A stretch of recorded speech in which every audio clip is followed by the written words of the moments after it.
आज आपण करूया पालकची पातळ भाजी. पातेलं ठेवलं, तेल घातलं, आता फोडणी घालूया. ते मी तर खोबऱ्यातच बेसन वाटून घेतलं, बेसन भाजताना जळू नये म्हणून. आता आपण मोहरी घालूया, टाकून ते लसूण ठेचून घेतलं. मी पालकच्या प्युरीतच एक मिरची घातली, जास्त तिखट नको, उन्हाळा आहे ना सध्या म्हणून. एकच मिरची लावून प्युरी करून घेतली. लसूण ठेचून घेतला खलबत्त्यात. फोडणी घालूया, थोडंसं जिरं टाकूया,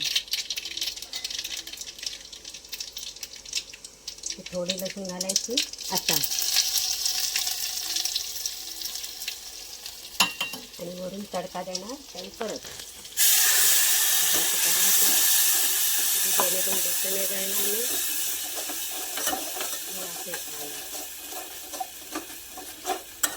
बरं चांगलं करता येतं. त्या खोबऱ्याचा ओलेपणा, बेसनचा कच्चापणा निघून जाण्यापर्यंत बरं करता येतं. थांबून थांबून परतायचं.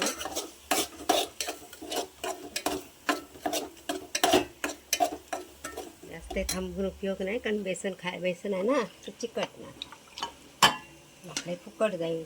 त्याच्यात हे पाणी घातलं.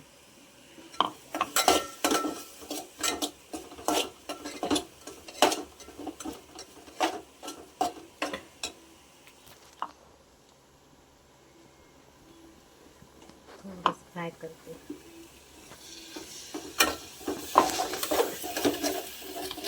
घातली, थोडी आता हळद घालायची. आता का घालायची, त्या कोणी आता दळू शकते, काळपट व्हायला घालायची. आता हे आपण सगळं पाणी ओतूयाचं, प्युरी केलेलं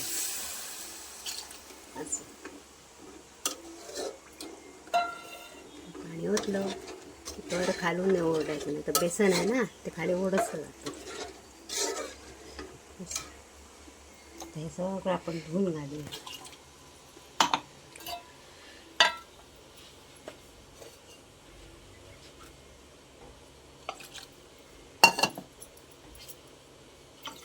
जेणेकरून फुकट जाऊ नये. पालकात जेवढं जीवनसत्व आहे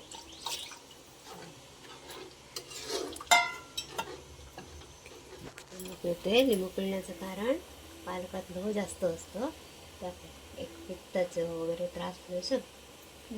लिंबू पिळायचं, आंबटपणा बॅलन्स होण्यासाठी.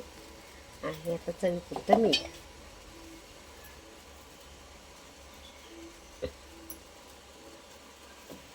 आता मग परत लसणीची फोडणी द्यायची, तडका.